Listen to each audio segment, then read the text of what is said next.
Olá, tudo bem? Sou o professor Marcos Roberto e a bibliografia que aqui será apresentada de forma comentada é Didática e Prática de Ensino de História, da editora Papiros, cuja autora é a professora Selva Guimarães Fonseca e que consta no edital do concurso público no município de São Paulo para o cargo de professor. A professora Selva Guimarães é titular da Faculdade de Educação da Universidade Federal de Uberlândia e professora permanente do programa de pós-graduação em educação, orientadora de mestrado e doutorado em educação, possui licenciatura em estudos sociais e graduação em história, ambos os cursos pela Universidade Federal de Uberlândia, mestrado em História Social pela Universidade de São Paulo, doutorado em História Social pela Universidade de São Paulo e pós-doutorado em Educação pela Unicamp. Possui experiência na área de educação, com ênfase em formação de professores, metodologias, práticas de ensino e aprendizagem em História. Bom, nessa obra é reunida as experiências da professora Selva durante sua atuação no ensino regular e também como formadora de professores e pesquisadora da área. Inicialmente na obra, é dada ênfase nas mudanças operadas no ensino de História durante o período dentro do século XX, em que se comenta sobre o aumento das produções historiográficas, passando pelo Estado, mercado editorial e a mídia, demonstrando assim as discussões em história sobre o que ensinar para os jovens que frequentam as escolas brasileiras, sobretudo pós-1964. Já nessa época é tratado sobre o papel da educação, assim como as metas para o setor estabelecidos pelo Estado nesse período, que esteve estritamente vinculado ao ideário de segurança nacional e desenvolvimento econômico, e uma das principais características da política educacional pós-1964 foi a desobrigação do Estado com o financiamento do ensino, especialmente dos níveis médio e superior.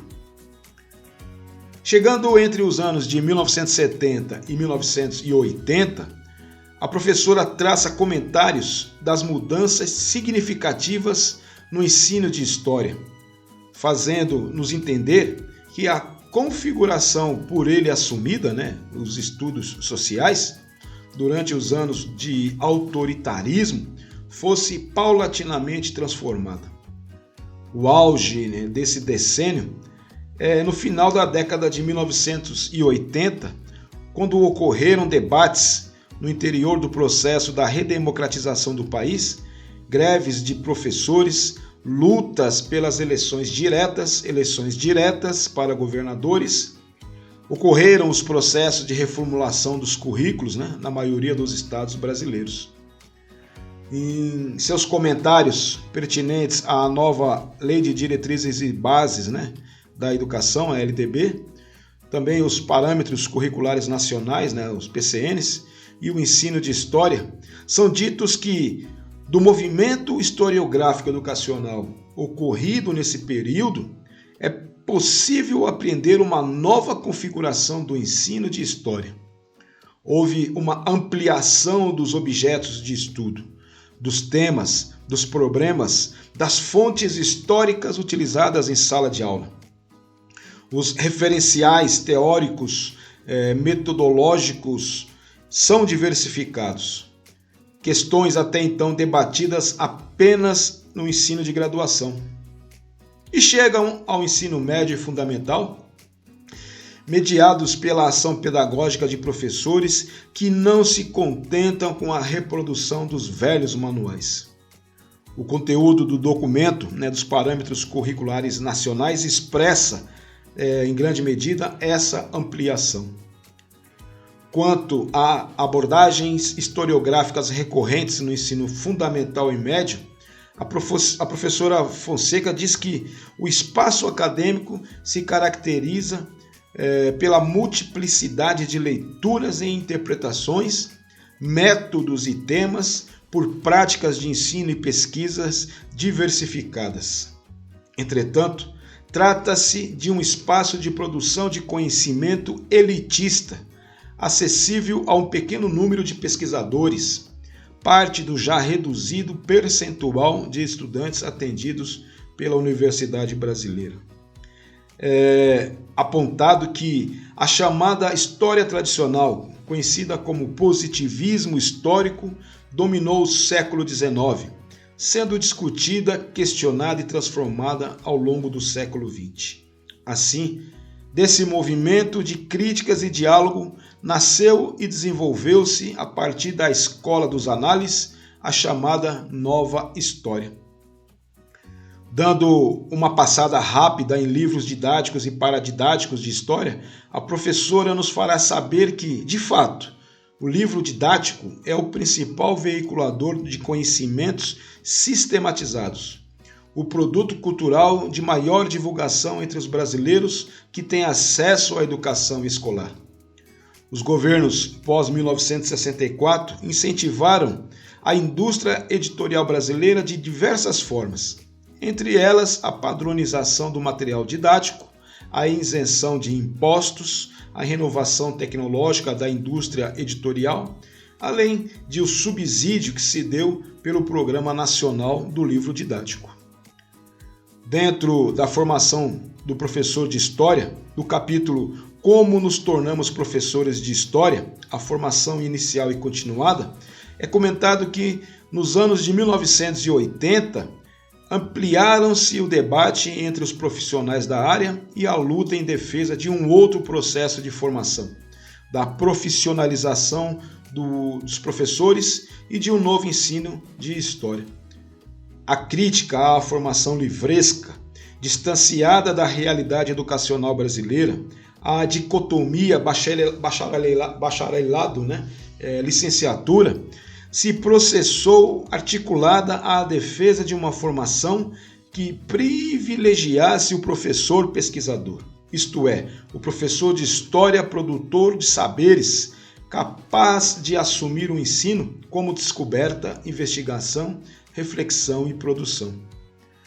No plano, o ensino de história e a construção da cidadania, é apontada duas premissas para os historiadores. A primeira é pensar a história como disciplina fundamentalmente educativa, formativa, emancipadora e libertadora. E a segunda é ter consciência de que o debate sobre o significado de ensinar história processa-se sempre no interior de lutas políticas e culturais. Aborda que as lutas sociais e políticas a partir dos anos de 1970 e o processo de redemocratização e de reorganização da sociedade brasileira trazem no conjunto de mudanças anunciadas outros horizontes de conhecimento de cidadania. Dentro de interdisciplinaridade, transversalidade e ensino de história, podemos entender que a escola interage com diferentes grupos, sujeitos e instituições. Transforma-se junto com a sociedade, mas também contribui para essa transformação e desta feita a construção de novas propostas pedagógicas para o ensino de história, para que o ensino de história deve fundamentar-se nessa concepção de escola como instituição social, um lugar plural, onde se estabelecem relações sociais e políticas, espaço social de transmissão e produção de saberes e valores culturais. É o lugar onde se educa para a vida, onde se formam as novas gerações para o exercício pleno da cidadania. E por último, vale comentar os temas de análise política no ensino de história do Brasil, que comenta sobretudo a questão educar o cidadão. Educar o cidadão, preparar o aluno para a vida democrática, permitir que os alunos possam progressivamente conhecer a realidade, o processo de construção da história e o papel de cada um, né, como cidadão no mundo contemporâneo.